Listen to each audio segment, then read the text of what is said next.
Flight land అవుతుంది, కొంచెం లేచి టెన్షన్ పడండి అని లేపేశారు ఎయిర్ హోస్టెస్.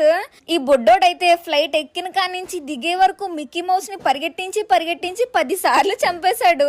4,000 ఎక్స్ట్రా పెట్టి విండో సీట్ కొన్నందుకు కిటికీలోంచి తల తీస్తే ఒట్టు 4,000కి చివరికి న్యాయం చేశా అనమాట.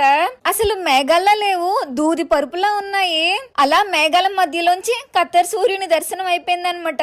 పైనున్న దేవుని దయ వల్ల కింద క్షేమంగా ల్యాండ్ చేశారు పైలట్ గారు.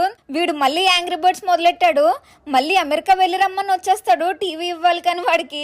ఆపు బాబు అంటుంది వాళ్ళమ్మ. నేను ఇంకా విండో సీట్ కి మనం కట్టిన 4,000కి న్యాయం చేయాలన్న పనిలోనే అలా విండో చూస్తున్నా. పాస్పోర్ట్ హ్యాండ్ బ్యాగ్ లో రెడీగా పెట్టుకుని ఈలోగా వీళ్ళందరూ ఎప్పుడు ఖాళీ చేస్తారో తెలీదు. చిన్న సౌండ్ కూడా లేకుండా వెళ్ళిపోయారు. సడన్ గా చూసి షాక్ అనమాట. ఇంకా నయం బానే నిద్రపోలేదు, అమెరికాలో తేలుదును మళ్ళీని. ఊరికే అనలేదైతే మా అమ్మ తిరమ్మలి సంతవి ఎలా వస్తావో ఏంటో అని.